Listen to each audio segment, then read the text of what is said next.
O item 64 do material didático, vamos falar agora sobre Gregório de Tours.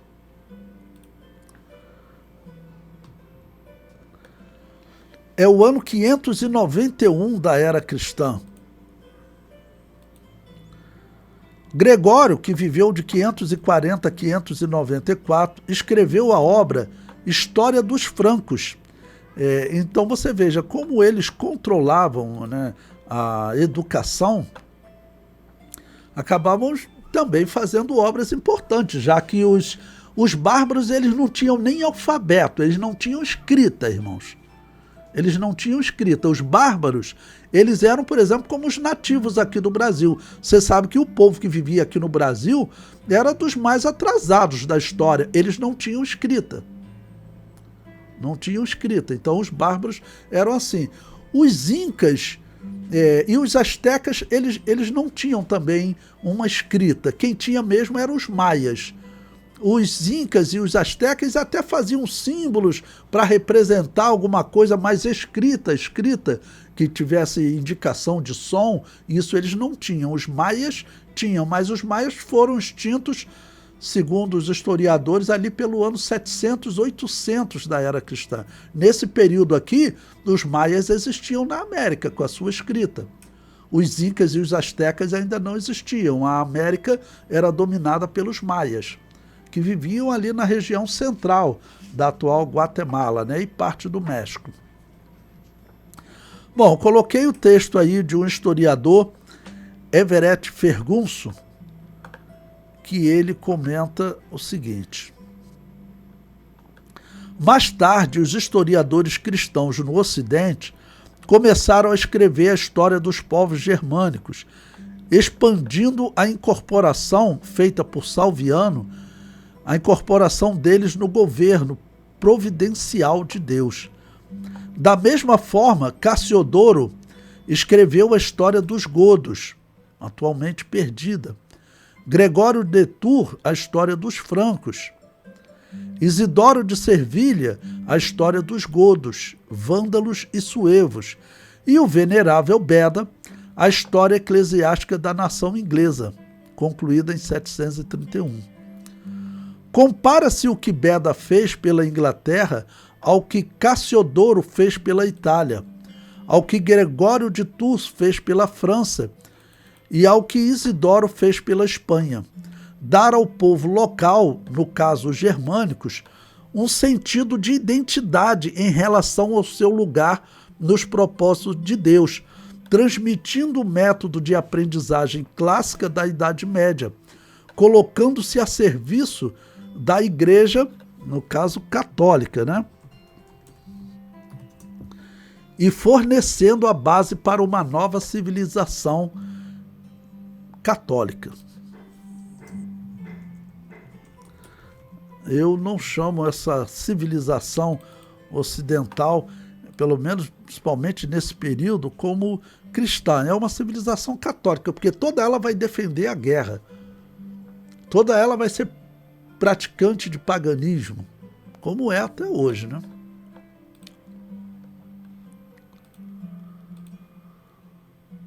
Bom, coloquei aqui também o texto de um historiador católico, chamado Daniel Rups, membro da Academia Francesa de Letras, é uma pessoa assim influente, tá ok?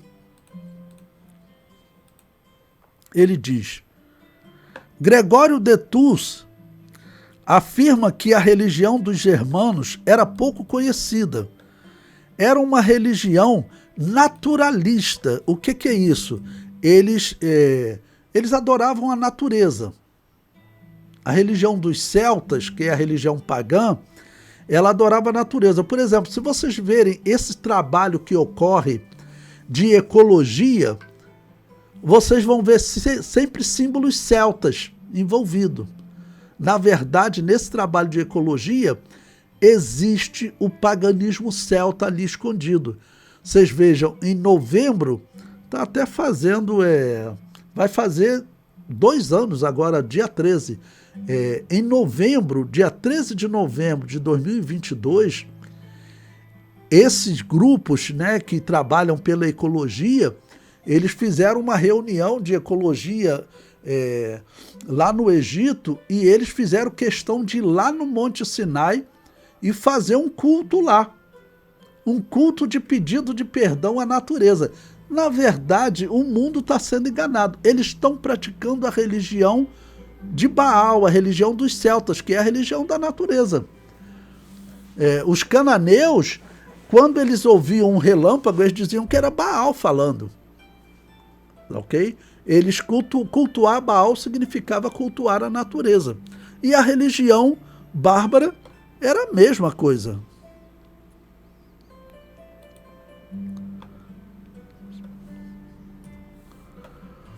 Bom, então prosseguindo. Os germanos adoravam os deuses que reinam sobre as florestas, sobre as águas e sobre os animais das selvas.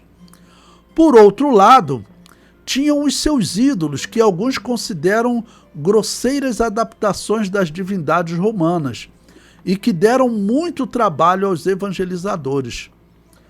Os deuses germanos nunca aparecem representados como poderes destinados a governar o mundo, nem como juízes que recompensam seres humanos. Acima deles, há sempre o destino. Isso aqui é um historiador católico. Por isso que eu gosto de colocar os historiadores, que eu sempre falo para vocês. Na religião pagã, o padrão da religião pagã qual era? Era acreditar na predestinação, acreditar que o destino dos homens está escrito, ok?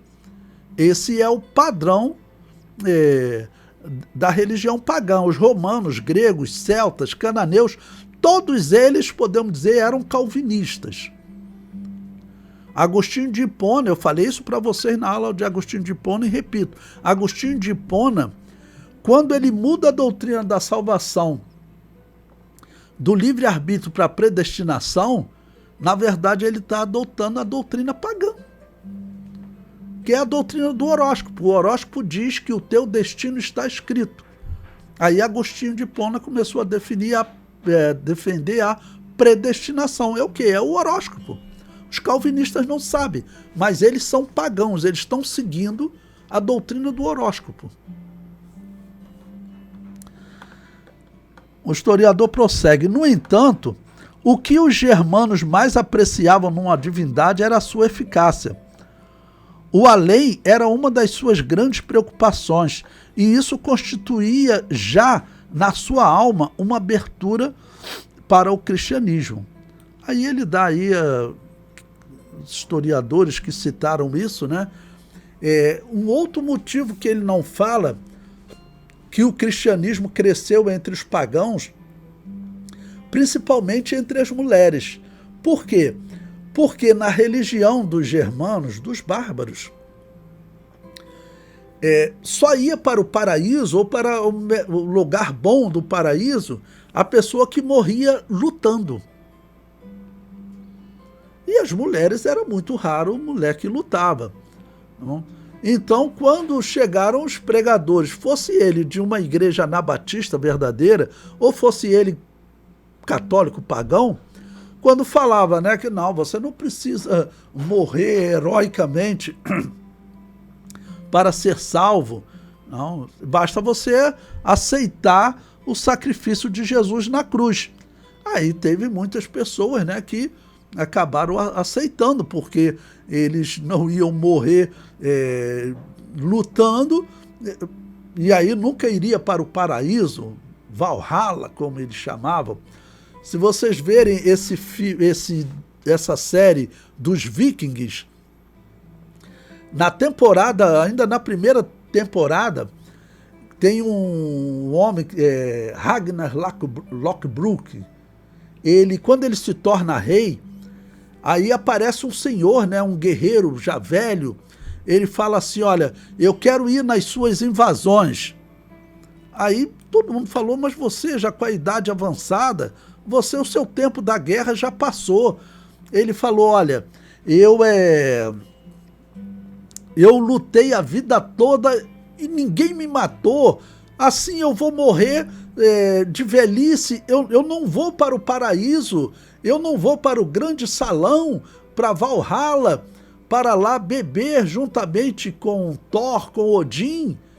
Eu quero a chance de morrer na batalha. Aí eles vão invadir na história, realmente eles invadem a Inglaterra, né, ali próximo dos anos 700, 800, os vikings.